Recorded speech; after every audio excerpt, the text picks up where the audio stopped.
Assalamualaikum warahmatullahi wabarakatuh. Apa kabar teman-teman? Berjumpa lagi dengan saya Alvis.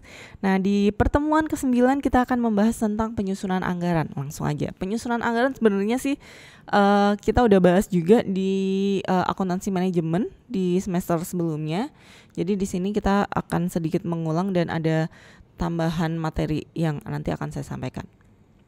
Jadi hakikat anggaran itu apa sih?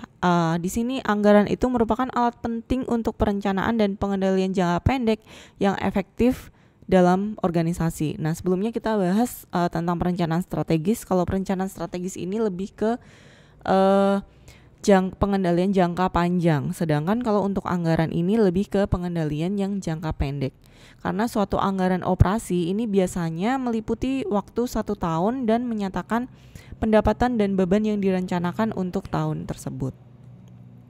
Karakteristik anggaran yang pertama itu mengestimasikan potensi laba dari unit bisnis tersebut, kemudian dinyatakan dalam istilah moneter, terus biasanya meliputi waktu selama 1 tahun, kemudian merupakan komitmen manajemen.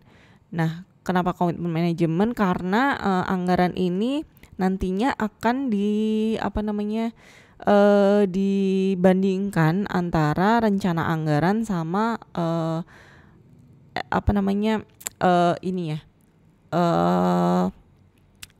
anggaran yang telah terjadi.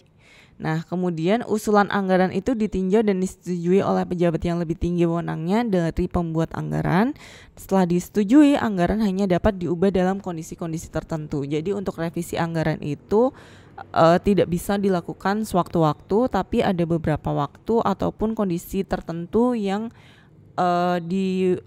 diperbolehkan untuk merubah atau merevisi anggaran. Secara berkala, kinerja keuangan aktual ini dibandingkan dengan anggaran dapat variansnya dianalisis serta dijelaskan. Proses penyusunan anggaran harus dibedakan dari perencanaan strategis dan prediksi. Nah, perencanaan strategis sebelumnya kita udah bahas juga, baik perencanaan strategis dan penyusunan anggaran ini melibatkan suatu perencanaan. Namun, jenis aktivitas perencanaannya itu berbeda. Nah, kalau untuk rencana strategis, intinya terstruktur berdasarkan lini produk atau program lain, sementara kalau anggaran terstruktur berdasarkan pusat tanggung jawab.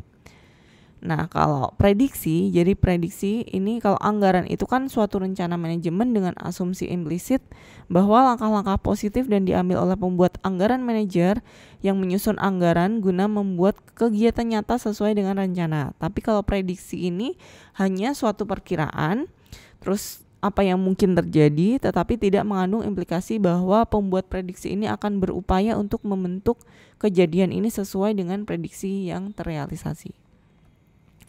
Nah, karakteristik prediksi, suatu prediksi ini bisa dinyatakan atau tidak dinyatakan dalam istilah moneter, terus dapat untuk periode kapanpun. Kalau anggaran tadi untuk periode tertentu, terus pembuat prediksi ini tidak menerima tanggung jawab untuk memenuhi tanggung jawab untuk memenuhi hasil yang diprediksikan, kemudian juga tidak disetujui oleh wewenang yang lebih tinggi dan juga dapat diperbarui dalam suatu kondisi kapanpun. Juga variansi dari prediksi ini tidak dianalisis secara formal maupun berkala. Nah, penyusunan anggaran operasi ini mempunyai 4 tujuan utama. Yang pertama itu memperjelas perencanaan strategi yang sudah dibuat. Kemudian yang kedua sebagai alat koordinasi dan komunikasi antar lini organisasi. Yang ketiga sebagai bentuk pembagian tanggung jawab untuk manajemen. Dan yang keempat sebagai dasar untuk evaluasi kinerja. Apa aja sih? Ada kategori anggaran. Yang pertama itu anggaran operasional, terus dan anggaran lain-lain. Nah, anggaran operasional ini sebenarnya kita udah bahas juga di materi di semester sebelumnya di akuntansi manajemen. Nanti teman-teman bisa lihat di materi di akuntansi manajemen. Kemudian kalau anggaran lain-lain ini ada anggaran modal, neraca, aliran kas, terus juga manajemen berdasarkan tujuan.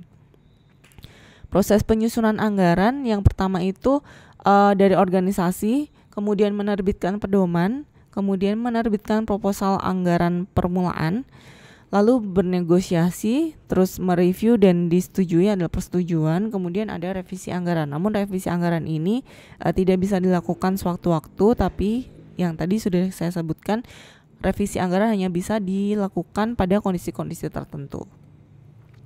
Aspek perilaku dalam penyusunan anggaran, di sini ada partisipasi dalam proses penyusunan anggaran, keterlibatan manajer pusat atau puncak, terus tingkat kesulitan pencapaian target dalam anggaran dan departemen anggaran. Terus tekniknya ada simulasi dan estimasi probabilitas, di mana simulasi ini adalah metode untuk membangun model dari situasi real dan kemudian memanipulasi model ini sedemikian rupa untuk mengambil keputusan tentang situasi real. Sedangkan kalau estimasi probabilitas, tiap angka dalam anggaran ini adalah estimasi titik atau point estimate, yaitu jumlah tunggal yang paling mungkin terjadi. Contohnya, kalau estimasi penjualan dinyatakan dalam sejumlah tertentu unit dari setiap jenis produk yang akan dijual, maka estimasi titik adalah perlu untuk tujuan pengendalian. Sampai di sini teman-teman untuk materi yang materi ke-9 ya. Jadi nanti kita akan bahas lagi materi selanjutnya di pertemuan selanjutnya. Terima kasih. Wassalamualaikum warahmatullahi wabarakatuh.